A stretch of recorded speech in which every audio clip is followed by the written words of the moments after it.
Article 101 of the Constitution of the Republic of Uganda articulates the President's mandate to address us on the State of Nations address. A few days ago, the President of Uganda, President Yoweri Kaguta Museveni, addressed the nation on matters concerning what the nation has to be aware of.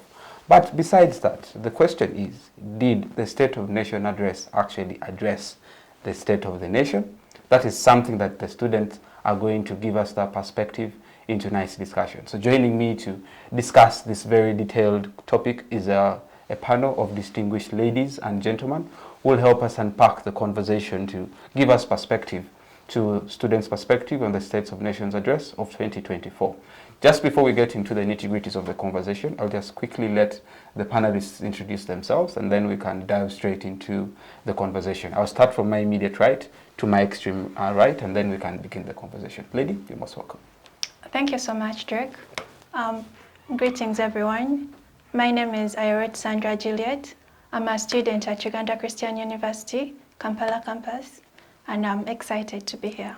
Thank you. Looking forward to having an interesting and thrilling conversation from your end. A veteran on the show and an FDC card as well. I refer to him as my brother from the East, Masawi Ivan. You're most welcome. Yes, thank you very much, Drake. Since it is an inter-university show, I'm also a student. Definitely. I'm a master's student at Uganda Technology and Management University.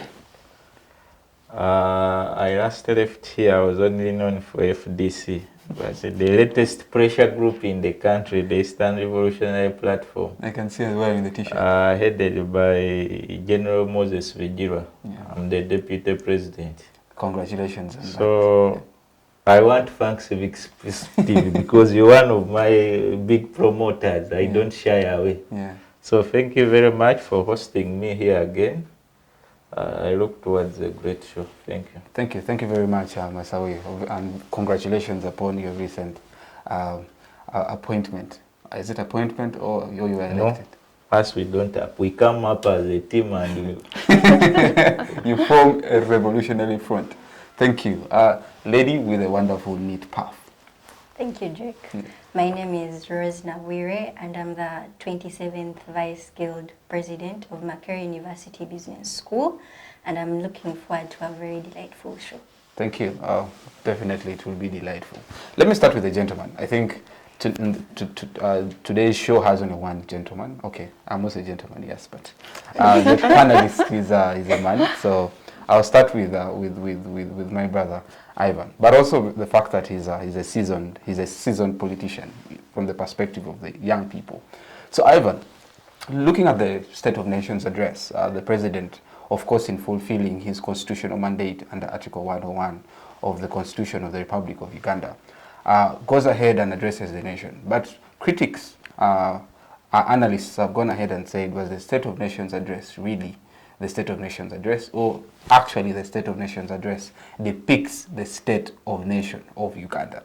So let me just pick your insights. One, I would like you to lay for us a foundation to tonight's conversation and bring the audience up to speed. Thank you.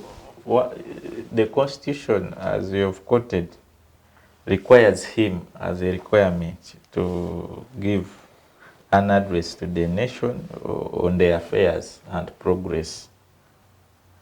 The president comes to gets a contract with Ugandans every 5 years, and he always has a manifesto for those 5 years that he should even be part of this State of the Nation address to give people the progress to be assessed and to give people hope. Wednesday 5th, the Daily Monitor, one of the papers I always read, published on their cover page what they expected as the Daily Monitor to see the president address during the State of the Nation address. The next day, on the 7th, that was a Friday, after the State of the Nation address, the only item they had on their cover page was the flag of Uganda, indicating the president is not guided by the Constitution or any framework that his state of the nation should be limited to affairs that the citizens want to be had addressed. Given he does things the way he wants, he took the country to history, he took the country to reducing the state of the nation address into a near murmuring with MPs whether they should pardon corruption and what. His due cardinal role should not only give what is not even happening. He should give developments of his last promise in the last election. It is now 1 year to the next election. What have you achieved? You came here to secure people's future. You came here with a PDM model. How many families have really acquired a livelihood progress from the PDM? How many roads are being worked on, and what is the progress? Human resource, there are key issues of unemployment in the country, especially within the young people. What package are you having to restore hope? Because this address was designed in the Constitution to restore hope in the citizens. If you met someone who was there when Obote was always giving these addresses, people will tell you that it was a public holiday. They never used to go to work. But today, to a Uganda, it doesn't reflect anything into that individual's day-to-day being. So, my honest assessment, the state of the nation, it was just as a normal presidential candidate speech to his colleagues in the NRM. Even when you saw that they brought out an issue of corruption, you saw the handling. As a president, even if you have evidence or not, you can't come and say, I've discovered the racket of corruption from Ministry of Finance to Parliament as a president in a serious country.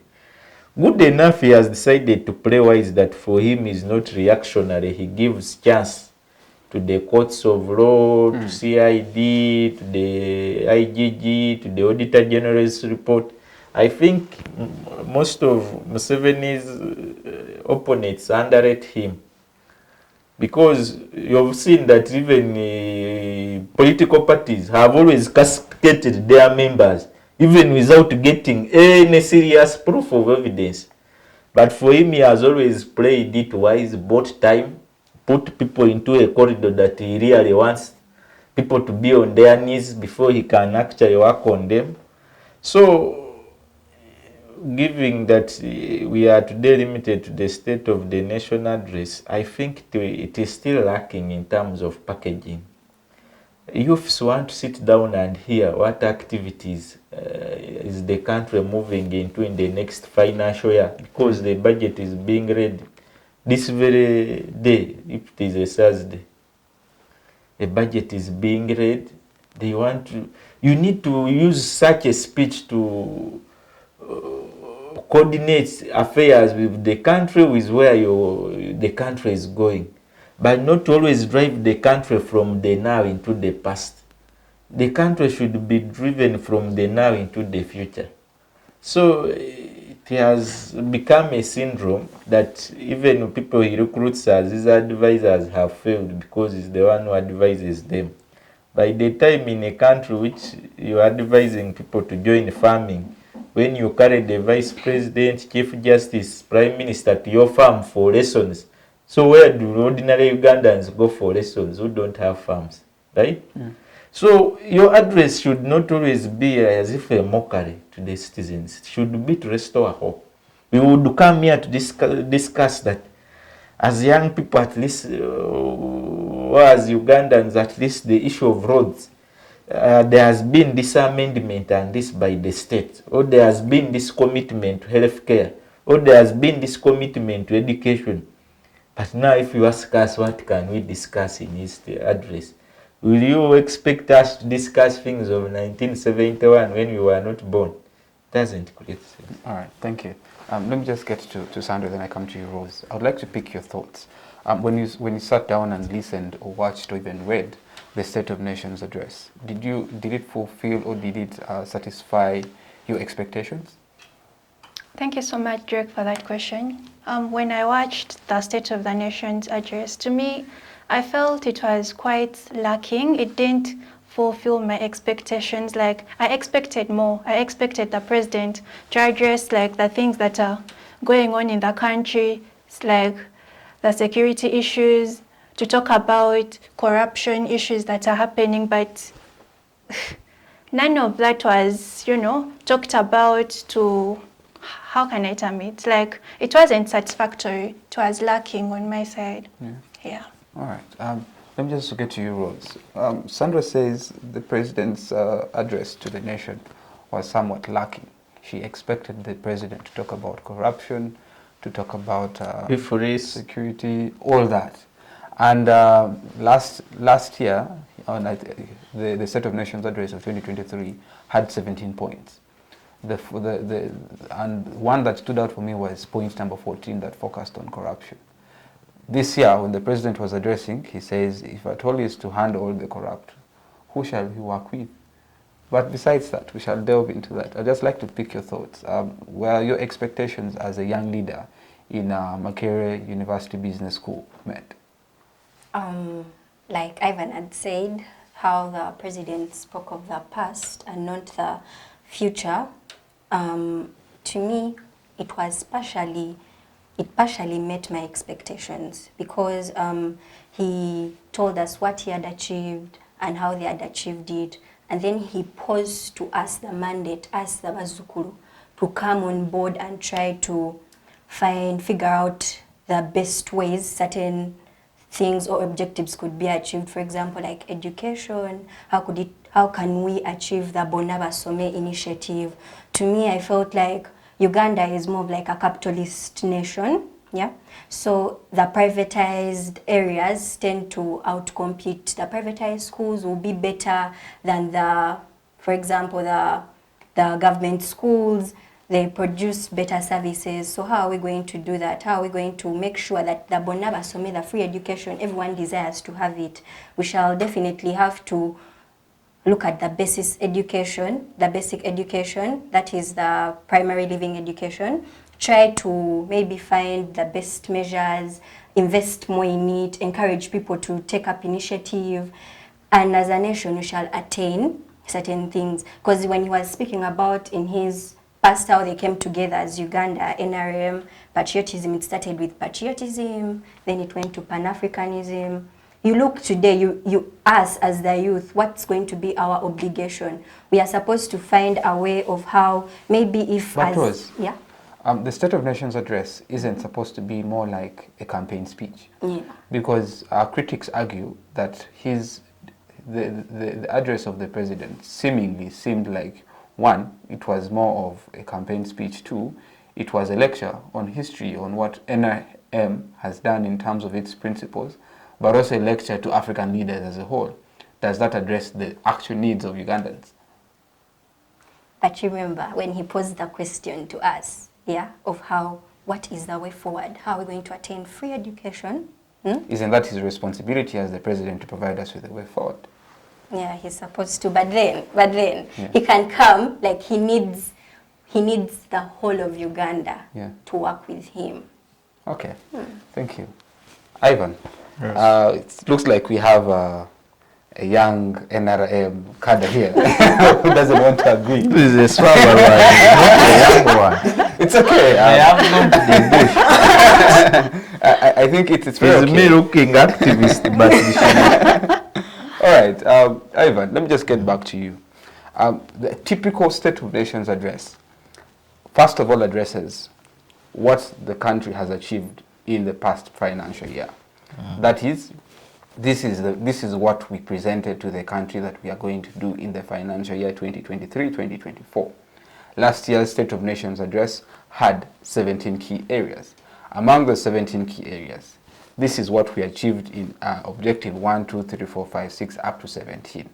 But what we received from the State of Nations address of the year 2024 All of you saw when Ivan made his submissions, what the Daily Monitor, the front page, blank.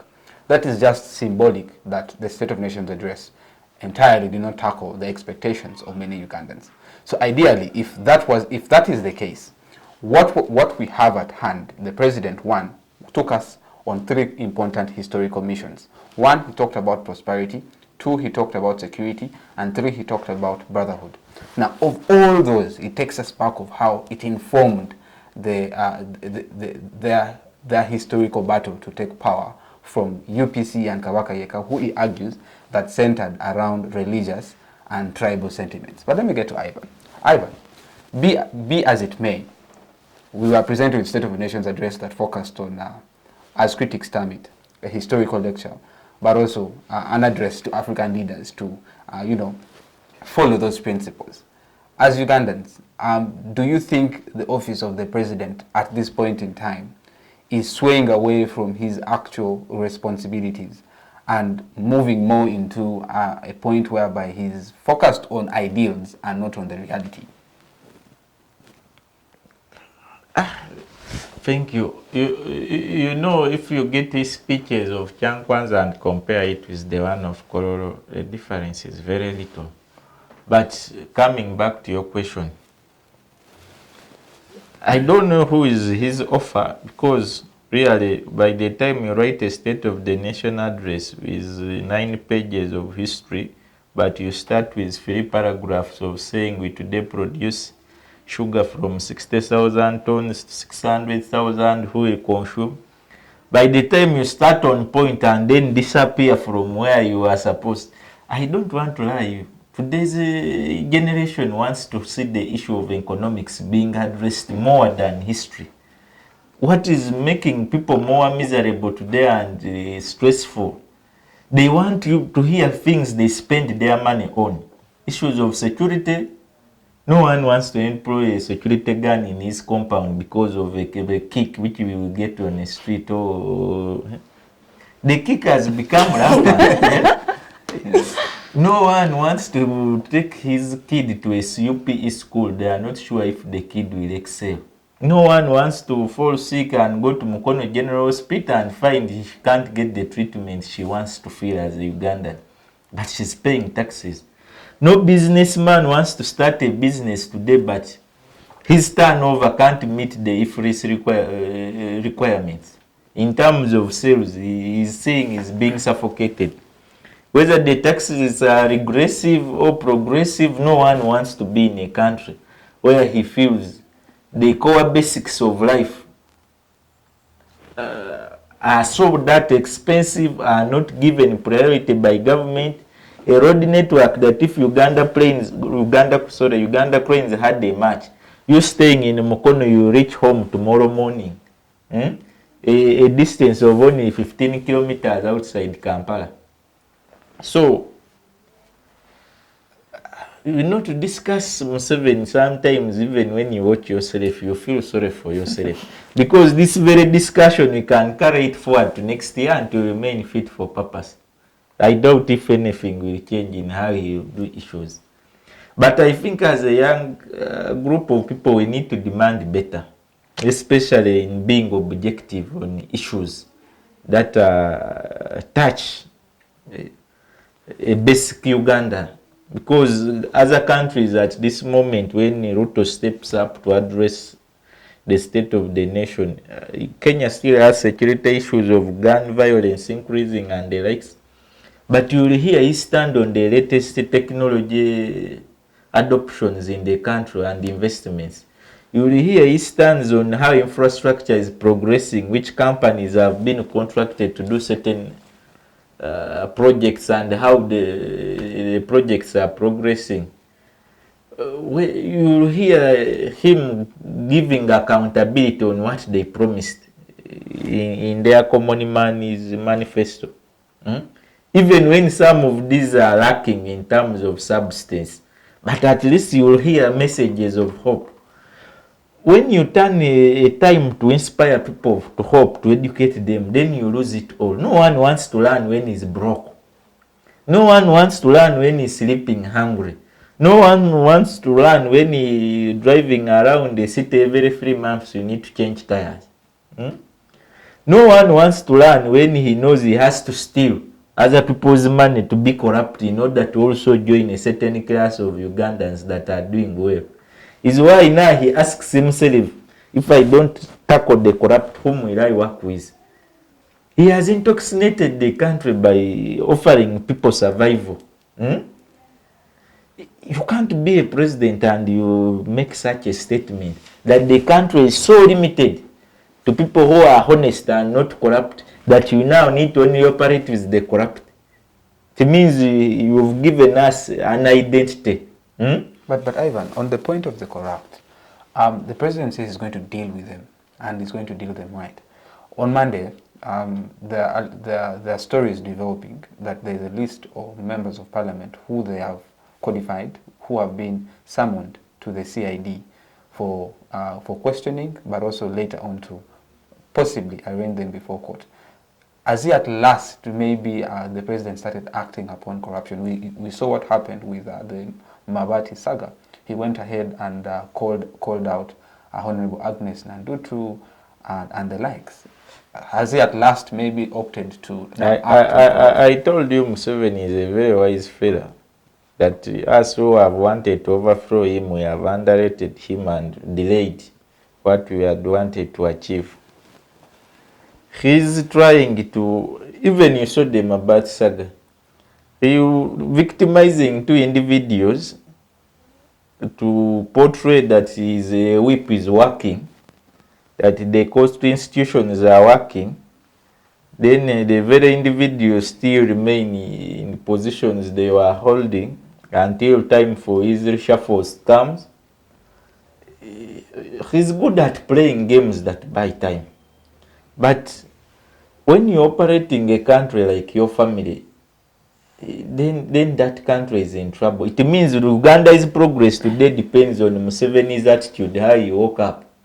If he dreamt the Batembuzi, the Bachwezi, he will come and narrate the Bachwezi and the Batembuzi. He will not talk about how do we address the moral attack on Ugandans, or how do we address the requiring demands for AI or for integration or industrialization, or how do we address the deficits of production and consumption.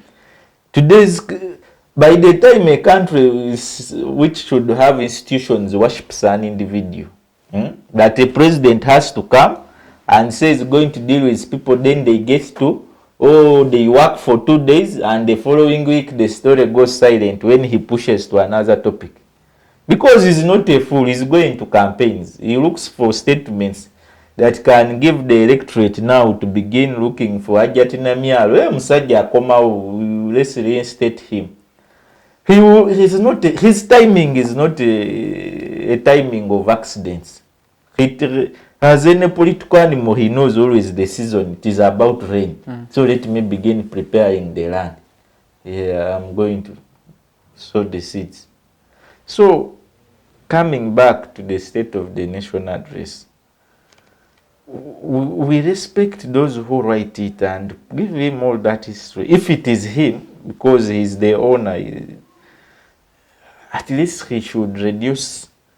He should know the kind of the generations have changed. These young people need to hear their basic key issues being addressed. At least, and I'm not saying he lacks positives to address. The other financial year he failed on a student's loan scheme that he never had the money. Now they have reinstated it. We saw a budget of 72 trillion, which even had a corrigenda. It means they have grown as a government. Although if you look at it, it is really, you really feel sorry for the economics of this country. Okay. There are certain positives he needs to give time to talk about. Because no kid will feel so energetic that he had the history that you are with Nyerere or what. Because he knows you will meet Nyerere's ghost nowhere to ask if you're lying or the truth. But someone will be inspired if you tell them, we are advocating for the increase maybe the girl child program in such and such a way to see that capacity is more abused. We are advocating for our road networks to see that where we are doing poorly, we privatize some of these contracts to see that work moves faster. We are in such and such an alliance with such investors to see that whatever comes in, the country can reduce on the normal taxpayers' burden, but we also substitute using production and exportation. But whenever you make it look work really, every day the number of graduates in this country, actually Uganda by 2030, we may have more graduates than the UK. Because here all of us, we think university is education. UK, a lot of people go into skilling, people work on their dreams, what? People don't see university as a necessity unless they want to be doctors. But this country, by 2030, if we are not careful, we are going to have more graduates than the UK. Right. So how will you address that if by today you're still teaching them history? You need to talk of the basic human needs in a State of the Nation address. In the old days, the Vakisoni used to tune to hear about coffee. Once Obote talked about that, they knew Obote is our man. They will wait for him in the... Because it is what they sold to take children to school. It is what they used to buy, exchange in terms they wanted revenue. But now, if you ask my sister, what was Busia's package in the State of the Nation? In the instance that she's not NRM, she's an ordinary Busia girl. Where would she benefit from? That she's not Her Excellence, the Guild President, 27th Vice Guild President of Makerere University Business School. But she's not Rose, but Nabwire in Busia. At Lumino, they are moving around the border with IFRIS all over the border now because of taxation. But the business environment not being given enough oxygen in terms of investment, of incentives to promote it. Where would she be benefiting? That's a question to answer. Let me just get to Sandra. Sandra, Masawi greatly hinted on the third principle of the NRM, which is socio-economic transformation, which I think I would like you to focus primarily on education. The President, in his address, highlighted that what informed the national resistance movement was the idea behind socio-economic transformation, primarily through transformative education. They came up with initiatives like UPE, Bonabasome, among others. Being that you're a student, particularly in a private institution, do you think the State of Nations address tackled issues of education to the dot? Okay, thank you so much for that question. I think, okay, yes, he did tackle education partially to some extent because he was mainly focusing on the achievements of the NRM by bringing in the UPE schools and things like that. To me, I feel like although he did partially, he would have spoken generally and more wider about education to also cater for the private institutions and also the private schools. Because we see that, yes, there's the government schools, to some extent, they are helping out people, those ones that can't afford, especially in the rural areas. But then the quality of the education in most of the schools is also quite wanting because we hear cases of teachers not coming in. At daytime, the school fell on students and they pulled them like that. The infrastructure of the different schools. So at some point that's lacking. Yes, as government, they are trying, but I feel they should, do more and also dealing with education generally, he didn't really speak much about it. I feel like there was more that he would have addressed concerning education. Like what, because if you say like more, what do you mean by more? Okay, more like, I feel he would have also talked, okay, because you see how can I bring it out? How different schools, both private and government, how different... The cost alone. Exactly, the cost alone. You find that most of the private institutions are so expensive. Yes, they have good quality education, they have good teachers, but then not everyone can afford them. Actually, in this very year in January, do you remember we were here with you when it was an issue of parliament? Schools charging people 4 million to join the senior one. And we all want to find it normal. But these great disparities, they create an issue. As long as education becomes a business, people are going to root the government to just educate one baby class kid. You need to steal. You're a doctor, you need to steal injections and sell them to educate a baby class kid. As long as the things people spend on money create disparities in terms of cost, any country heads to Masawi. Definitely.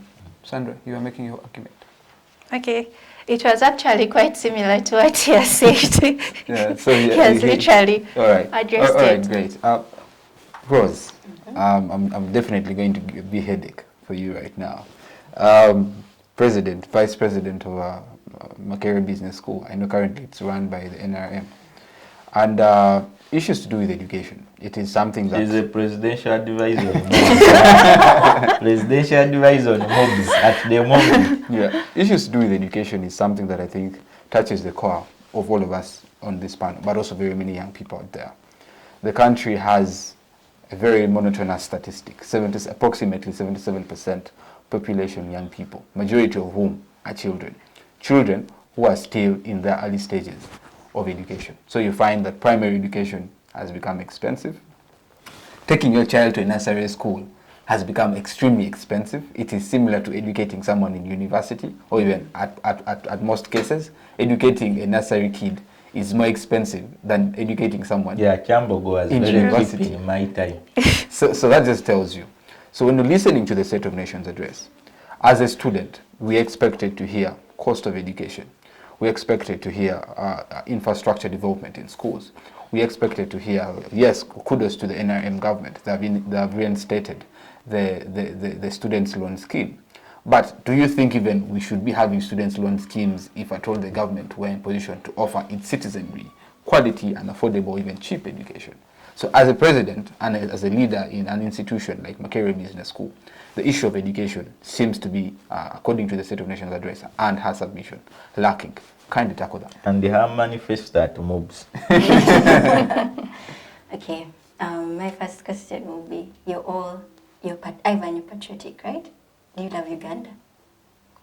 I've suffered on behalf of Uganda enough. You don't need to love Uganda if you've been made to suffer by Uganda. Okay. Sandra, do you love Uganda? Yes, I do love Uganda. Drake, do you love Uganda? It's my country. There's nothing So you else. love it, right? Yeah. So definitely the president, of course, when he addressed, he didn't tackle the ways. Because yes, you could go into university education and you realize, oh, if someone is not on government sponsorship, it's going to become hard for them to maybe attain education. They're chased out. They don't do their exams on time. But then you said most of the population is by the young children. Remember my first point, I said, let's focus first on the basis education, the basic education, yeah? The primary living education. We can start slowly. I'm sure the president puts out funds there to like cater for us. But then the officials that maybe get the money are corrupt. Why are they corrupt? Some already have and they're already greedy, yeah? But then some people are already poor. But isn't it the president's mandate to see that if you have people in your government who are not fulfilling their mandate, to advise them to step down? That's true, because I believe he has the power to appoint and disappoint. All right, so let's just go back to your argument. I'd like to get this straight. You argue that we have children. I want to focus on the children. The children. Recent statistics have it that we have approximately 14 million children join primary one, but more than half of that number reach primary 7 and complete primary living examination. So the question is, focusing on education and on those statistics, is the government doing enough? No, it's not. So yes, as a leader, yeah, would like to understand what are those things that we feel as young people needs to be done right to see that we have our young people educated, to see to it that our young people attain. Pose the question as you're asking the next woman. Answer that, because so that it's people of Busia should feel it. Yeah, because it's okay to ally with the party but also disagree with them on principle. Yes. And I think she's the party. She needs to really give the direction where the party should go. So you can go in the next election in Kyankwan's, you will compete with Museveni for the flag. So tell us. Okay, so I feel like the key areas that would have been addressed, yeah? Now let's look at, for example, wealth creation. How we, like the major focuses would be like, he would have maybe communicated, not leave it as an assignment to us. He would have told us, okay, let's do this and this and this. Wealth creation, we are going to look at maybe agriculture being the backbone of Uganda. And then we are going to see how has he tried. He tried to bring on the PDMs, but then money was swindled. And then the people that got money actually from the PDMs, yeah? In fact, someone gets money, they say, I'm going to start up a farm. But then when they reach home, they're like, no, I need to buy maybe clothes, food, parent. So how are we going to address those things? One, if people get the wealth creators, potential investors, they could invest more in agriculture, carry out agriculture in order to maybe export our products outside and also in our country. Then you're going to look at maybe the value addition, yeah? All right, well, just on that point, Yeah. the president on wealth creation highlighted 5 phases that they have been tackling since 1986. And value addition is, I think, number 4. Number 4. But talking about value addition, you have very many households and families still living on the hand-to-mouth. And you have a country, according to the statistics by UBOS, 41% of Ugandans are poor people. So how would we then economically transform such families from poverty to the money economy? That is something that he has been talking about, that we have brought people to the money economy. But is that being felt? No. But then I would want to say, for example, have you looked at the Uganda Development Bank? It gives out loans to people that are innovating. You Okay. It gives out loans to those people that are innovative and maybe want to add value to their products before they are being exported out. Okay. Looking at industries and technology in Uganda in an era that is digital. We should try to find measures and ways. Ivan, what are you saying? I don't know. I'm so passionate about business. Is why I want to give you facts when I get a chance. I don't know if you called UDB to give you an assessment. You want to export or even import products to stimulate your production, maybe a tractor on a farm.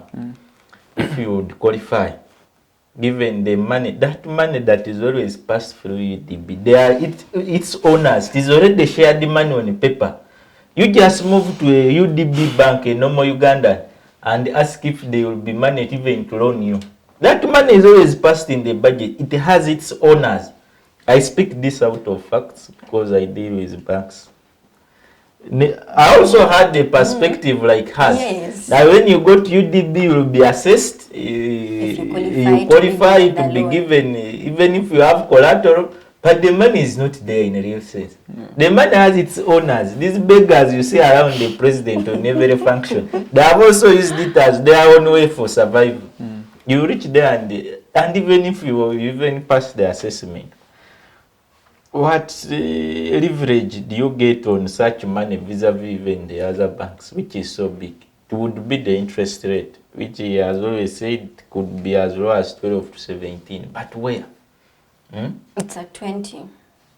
At 20, really, borrowing government money at 20. You better go to a commercial bank. But even nonetheless, those rates are too high, 20 or 18. Still, that is an issue to address because I think the monetary policy statement of Bank of Uganda will reflect better after the budget this week because they will have to offer a mid-term for the year.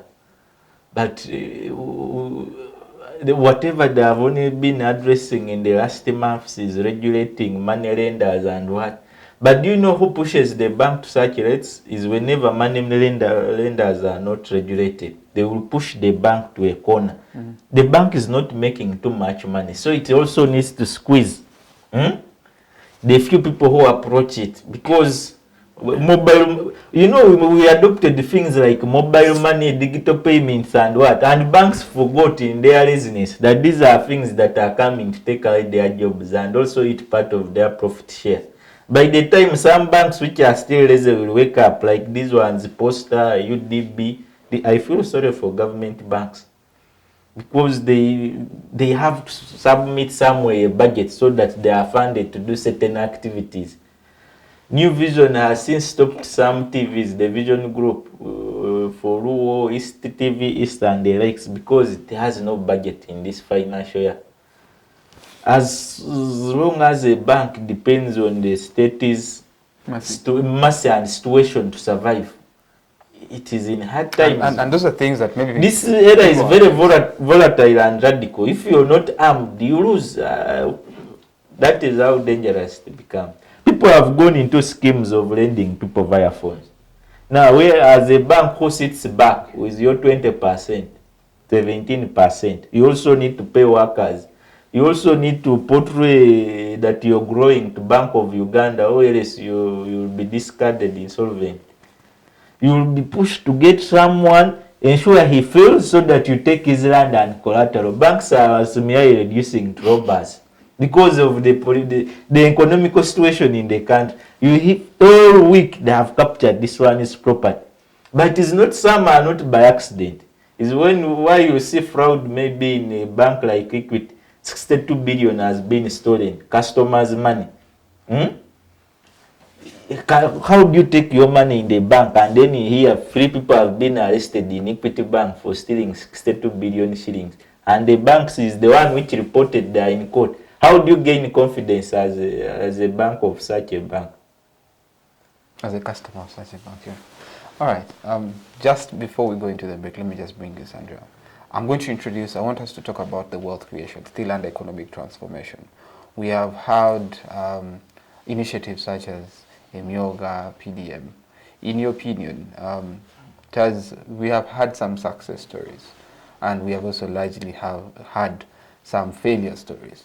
So did the State of Nations Address did it break down the wealth creation in terms of initiatives like PDM and Myoga? Let her first tell us how is it doing in her village. Wherever your village is, we want to know. You may be here talking when Museveni is doing well in your village, and it is me suffering alone in Uganda. So tell us. Okay, thanks so much, Drake, for that question. Okay, yes, the president kind of addressed that issue about the parish development models and other funds that have been put in place to help the different people like women, youth, and generally the people of Uganda. But then we say that although the government has put in place these sources of money and stuff like that, people do get that money, though, okay, the truth is some access that money, but not all.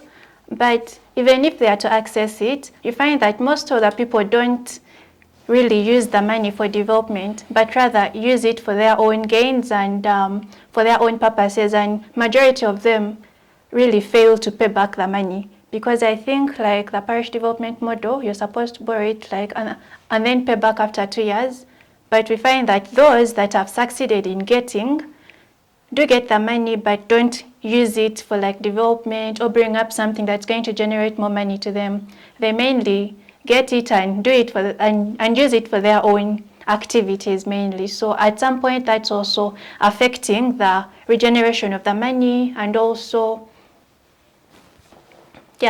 things like that. But to some extent it has succeeded, although not so much, because the main purpose for it is really not being used for it. We wanted to hear from your village. Your people want to know, you talk the truth. How are they having the PDM money or they missed? From my village, the fact is some got, like I have relatives that got that money. Though I know of some people that got it but didn't really use it for development, but used it for their own gains. School fees is expensive in Uganda. But used it for their own gains, yeah. All right, thank you. We just quickly go for a short break and be right back to wind up on the conversation and perspectives of students on the State of Nations Address. Otherwise, it has been so far an interesting conversation. Stay with us. See you shortly. Digital rights are those human rights and legal rights that allow individuals to access, use, create and publish digital media or to access and use computers, other electronic devices and telecommunication networks. Digital rights include a right to freedom of expression, information and communication through technology, a right to privacy and data protection, a right to credit for personal works, a right to universal and equal digital access, a right to identity, a right to anonymity, a right to be forgotten, and a right for protection of minors, among others.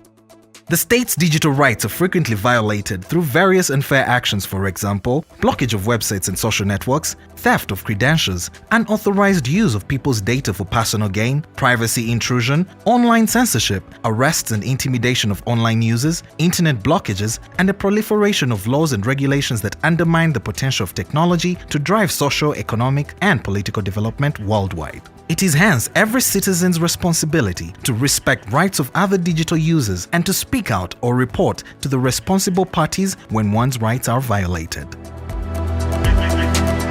Welcome back from that short break. Right before we went into the break, we've been discussing the State of Nations address for the year 2024.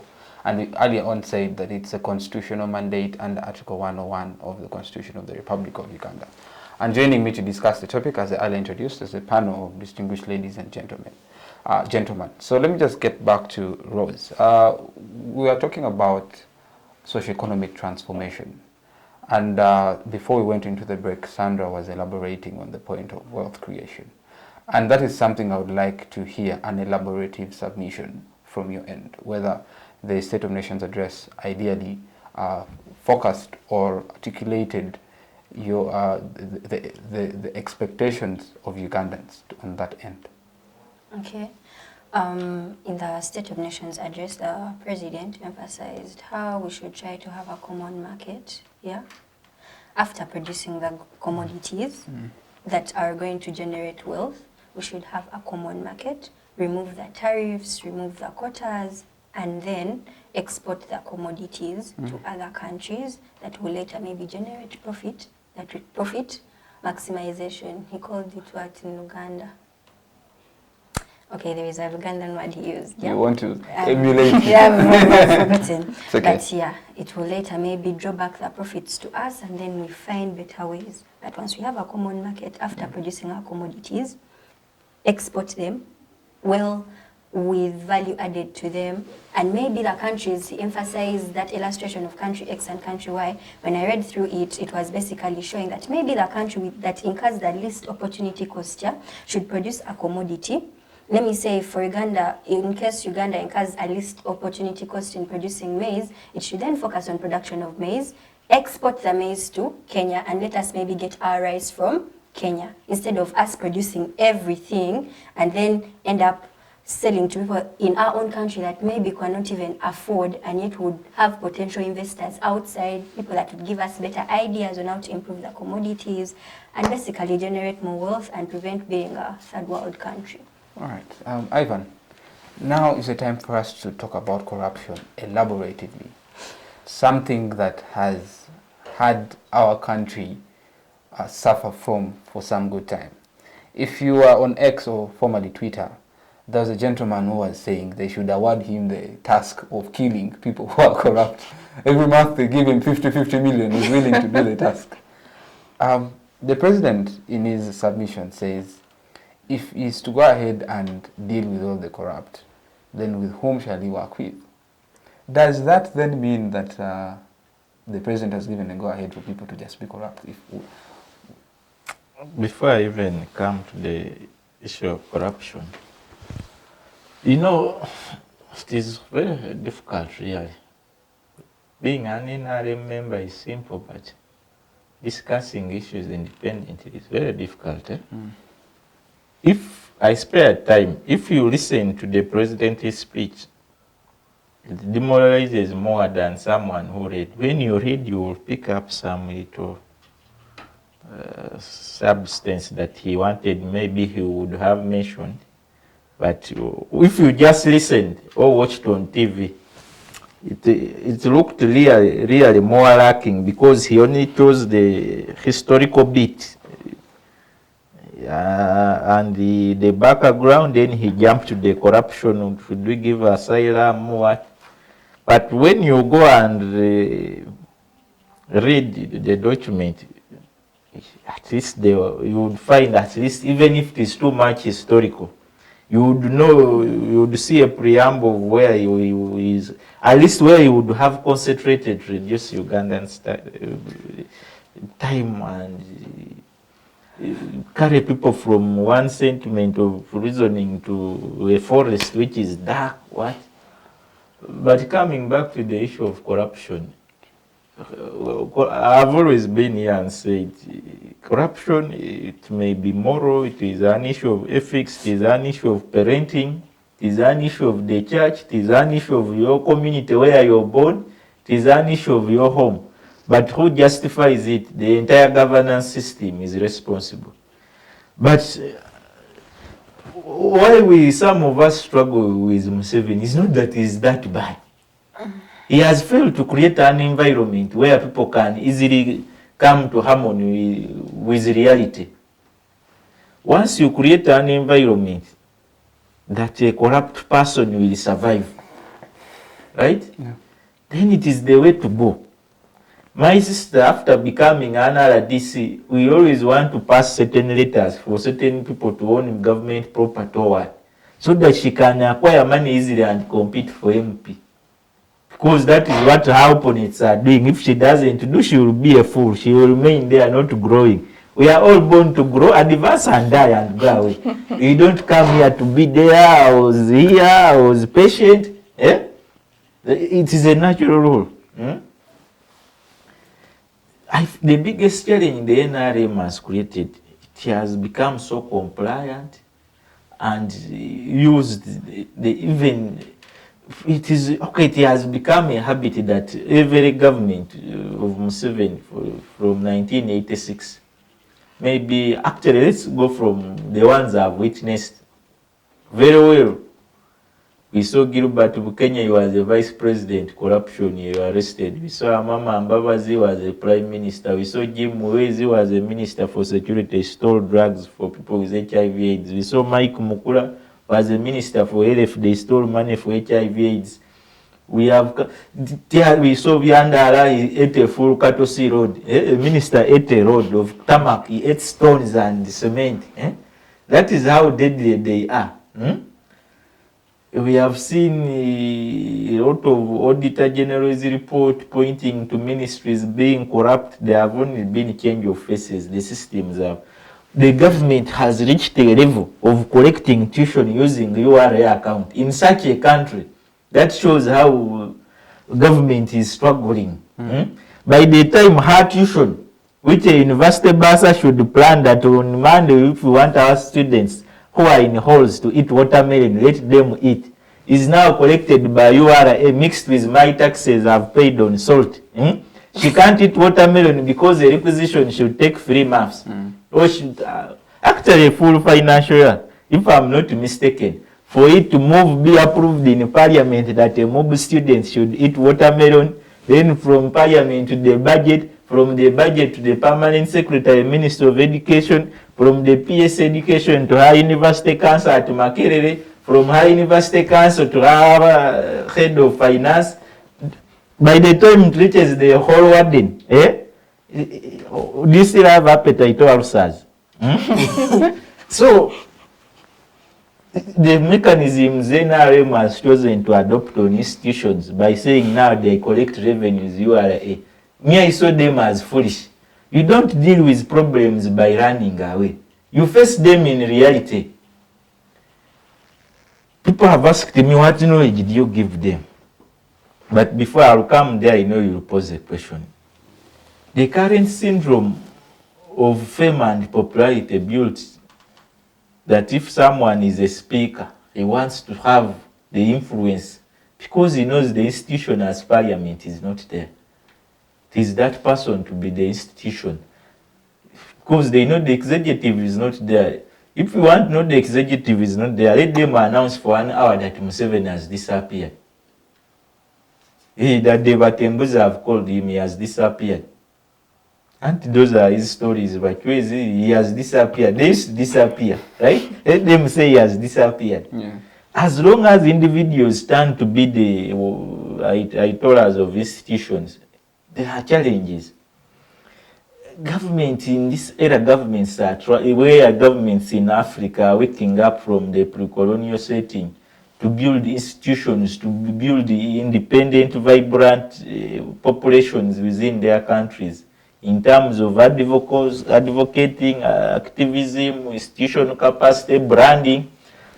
Rwanda here, we may say Kagame has also become a problem because of face, but when you go to do business in Rwanda, I've gone there, you feel the institution is empowered. You don't have to see a politician to get a deal cut. The processes, even alone that are digital, will show you where you stop and where you can't proceed. But the issue of corruption has been given a breeding ground by the government, that even the most of corrupt who are always brought out are either ministers, MPs. You give me that 3 MPs have been taken. Aren't they all NRM members? The ones that have been arrested. But CID has no much evidence to go and arrest Mpuga, right? Because he got his money through a service award, which he never added himself, but they gave him. But the 3 NRM you're telling me have been on the papers. Are NRM MPs being taken by CID because of what? Corruption. Corruption first, as people who are in parties, should be addressed at party levels, should be a culture built within a party. You will not say, we shall first have power, then we correct certain things. I've always had disagreements with a lot of people at FDC, even during General Mugisha Muntu's time when I was one of the youngest Kadogos. You will not really fail to build character, ethics, alternatives, principles, values, and then you say, when we capture power, we shall change this. It is what has granted NRM. That even today, the people even who want to show us the likes of yesterday and group that they had great misunderstandings. While they were in the bush, they were at agreement that let's first capture. Oh, yeah. But later they have turned out to hunt each other. So the issue of corruption, I have never come out and accused the responsibility on an individual. The state has a role, individuals we have a role, parents we have a role. But even now our kind of education is corrupt. If people buy marks at universities, you find Janet herself at UCU, no one knew she was a student. We saw her in the tent. Then they say she was attending lectures, well, in the State House. But the country's requirements require a student to attend in a lecture room and 70% of the lecture. But where were they displayed? She's busy attending to but even on the state duties. Okay, state duties. But you see, even on the graduation list, she was not there. But then you wake up and they are announcing she's also graduating. Exceptions in general. Yeah, we follow these issues. This is a country where they put a graduation list in New Vision and you buy, you read. We woke up, even in Chambogo where I was, there are people we saw on graduation day. Coming very happy and they are going to process their papers. So education actually is now one of the most useless investments. If you are doing it thinking it will take you far, you just do it to get reasoning. That our reason is that person. But I don't think my education is going to give me an office. What you need to be connected to her. No, you have innovative when you're educated. Is why I've told it will polish your reasoning. Yeah. But you will not justify that you've earned a good life like it has been 10 years ago. Yeah. It really beats your understanding when you find that guy who got 8 in 8, 20 in 20, he was the one always discussing for you with too much of the knowledge, but it is not paying off. He's more, I want to get a job. I'm a very bright fella. But his skills really can't portray a job. That is how part of the laziness of NRM that has adopted it corruption. It has also brought a less education. People are growing thinking to receive. No one wants to go out there. When you go out there, even your family will disregard you. No one models they are carrying out. I have not gone through them. The girls. I have seen them at one day. Boys. And they give out after you graduating, because I had a sister of mine there. She got her sewing machine. The president had an opportunity in the State of the Nation address, because it is a presidential skilling initiative, to give us those statistics. How are they doing? We give him money.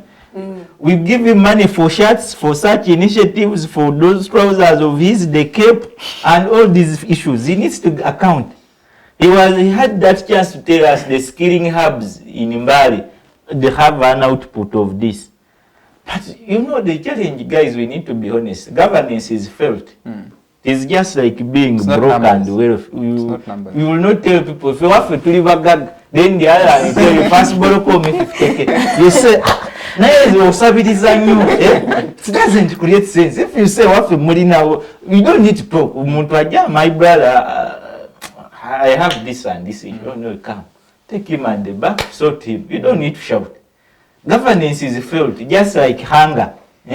If you're hungry, you will feel it. You will not be. They will not convince you. Why primaries? What? I wasted a lot of time in that biology, but it doesn't create sense. These are things you feel.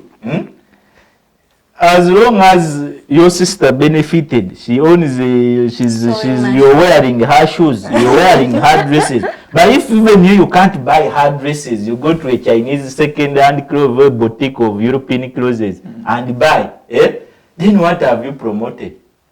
As long as you leave the market open for someone to go to pass her place and go to the border, buy a big sack of clothes, brings whether new, whether second hand, whether Indian, whether Kenyan made, and competes with her sister. Her sister has to buy raw materials from abroad to make. I think you're getting the economics. What you have solved is really a joke. These are issues we have always pushed our friends, especially in the National Youth Council, to tell the president. Young people are not short of ideas. But we need to be holistic. Even where we know we can't, we say we can't. Where we know we can, we can. But as long as we always, the husband scheme mean the power, the young people have no much contribution. Then now we are in a progress of having a budget where all of it is a loan and the debt servicing. Then we have to get idle money from somewhere to confuse. But we can't raise it. URA has not met its target and the financial year is ending this year. It still has a maps clocked over 800 billion shillings, which may be impossible. How best do you get all these young people like her to go into places where her salary can be taxed, her business can be taxed what? But here we need to complete university, take more 3-4 years hunting for a job. Someone can easily reach 30 years in Uganda. All taxes he has paid by accident, even doesn't know what a tax policy is. You'll get a job is when you'll know they cut VAT, they do what? After getting employment. But in serious countries, people know that for a country to develop, the country should do enough to also develop me to get capacity to support it, so that I support. There is equilibrium. I think even parents have shied away from telling children the truth nowadays. Everyone wants to tell people things will be okay.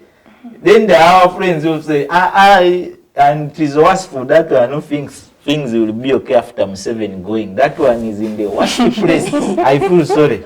With this PLOE people who just eat rice on parties, that they also want to take over power.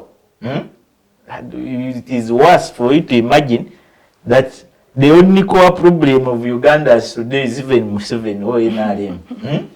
Is the habits we have even put in ourselves, small, tiny habits.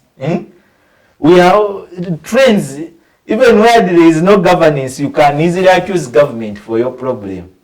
You can accuse government for why your girlfriend has left you because of the issues surrounded by the economy. You can accuse government today why you're broke.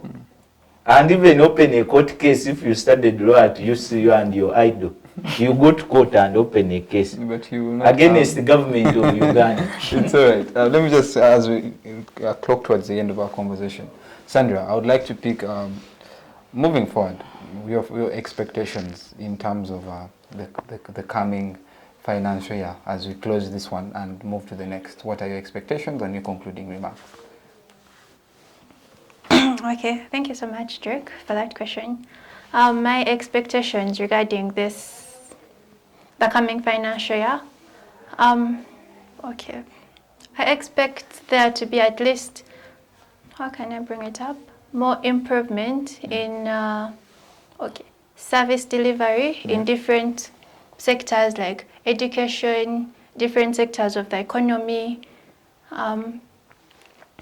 I feel like there should be more improvement on how the money is allocated to the various sectors, because we find that most times money is yes allocated, but again the people that are responsible for, like the people in those spaces that receive that money kind of mismanage it or something like that. So we find out that however much the money is allocated, but then it's not fulfilling the purpose as to which it's being allocated for. Okay. So I feel like the people in the different sectors, like those ones that are corrupt, those ones that are not performing to the expectations, at least an action should be done, not the president just sitting on them and, it's like he's encouraging corruption to continue, stuff like that, because we are seeing no action is being done. That's how we shall keep on borrowing and borrowing money, and then we shall not develop, we shall not improve. Okay. Yeah, thank you. Rose, your concluding remarks and expectations in the coming financial year. Okay, my concluding remarks. I've realized we all have different perspectives and I appreciate that. And I appreciate them. So we should maybe come to a consensus as Ugandans, a general agreement on how certain issues can be handled in the country. And then for the issue of corruption, that's a very, very broad aspect. And as Ivan has said, charity begins from home. If someone has in them, God, you believe in God, at least start by that and saying, I shall do right. Because people look at leaders and expect better emulation. Their voices, Mama Fina may not be a thief, so you just need spirituality. Yeah. So the voice of the voiceless, they should be able to represent us out there. Most people vote them because they know they are going to be their voices out there. But then if they reach and you are maybe an MP or you're in charge of roads and then the roads are terrible, potholes, it's not a comfortable solution. And then, as I said, money should be allocated to the different sectors in the country, proper allocation of sources and funds, and they should follow up. Did they reach? Yeah. Yes. And maybe a message you need to take back to the party and the NRM chapter at MOOBS. And the Busia district. I can assure them that us as young people, we are definitely going to get the solutions to what Zay had told us to come. Were they 4 or 5 that he had left for? Being NRM staff, even country member. No, there were the 4 objectives he left for us as young people. We should definitely brainstorm, get maybe ideas from our other friends from other camps, and then together we all remain Ugandan. We are Ugandan, and I know Ivan loves Uganda. Deep down. So yes. It's all right. I definitely hope that you know the solutions you want to offer, but before you even need to know the solutions, you need to investigate the problem. Mao Zedong, the chairman of he was president of China. Yeah, he always argued that you need to first investigate the problem before you offer solutions. So as young people, don't just rant. Identify the problem, know the root cause, and then offer very probable or pragmatic solutions. Let me get to the gentleman who has been very vocal, and is always vocal when it comes to these issues. Your concluding remarks, my brother. Thank you very much. On the issue you have raised that this week there will be a new budget. There was no clear, they should give clear, the State of the Nation address was supposed to give clear accountability. Which it did. Of the previous budget of 58.4 trillion, 58.7. They are now having 73 trillion. That money, if you give us at the time as Ugandans, we divide, each one can get 2 million. Yeah, but the Equal Opportunities Report showed a lot of imbalances. Our region with how was ranked the poorest, not only in service delivery, but even in human resource representation in the different. We want government to work. It is, me, I have no issue with government if it is doing what I want. As long as you're doing what I am not benefiting, that will be a problem. That is just automatic. Where we come from, we want also hear our issues being addressed. We are tired of being put as a region which is known for only troubles, but we also want to see where we have potential being tapped and being invested in. We also want to feel like people who work and stay in Kampala, not being ashamed. I recently had a friend who had come from India to do some pharmaceutical consultants, and reaches Kampala. KCCA of sweepers are protesting, pouring Kasasuru at KCCA, the place we are to have a meeting. Really, if government, you can't pay a KCC worker who works for 150 with taxes, who earns 90,000 a month, and the person works for 7 months, protests in Kampala, you shame us outside there that in Uganda sweepers and what are boycotted. There are certain things are shaming us. You be in the city, you find it that at least let politicians strike because they have interests. The next day you see people who are born have chicks. Hey, by the time a road worker in KCCA is being caned, these are things which were fresh this week, last week. True. Yeah. Because of 7-month arrears. I think when we get such platforms, we need to push for justice for these people. These are things which are small. A person of 150 is not a doctor that you're telling us your senior mubs alumni, you're looking for money to finance a doctor's salary of 5 million. This is 150,000, but you cane someone on top of 150. You cane a fellow Ugandan who has children. So certain things are shame us. So it's why when I come here, I want to be honest to ourselves. We need to grow. We are tired of staggering under these 7 deficits and being in a rat race. We want to also be progressive in the way we do things. Yeah. All right. Thank you very much, ladies and gentlemen. It's been a very interesting conversation. I've enjoyed your perspectives, Rose, Ivan, and Sandra. It's been very thrilling having all of you here. And I must say you have given our viewers out there a very interesting perspective and also a very good show. Otherwise, my name is Drake Onen. I've been your host for this show. Thank you very much to the technical crew, PAL and team for making sure this airs on time. Civic Space TV, Center for Constitutional Governance for making this possible. See you next week, same time, same place. Bye-bye.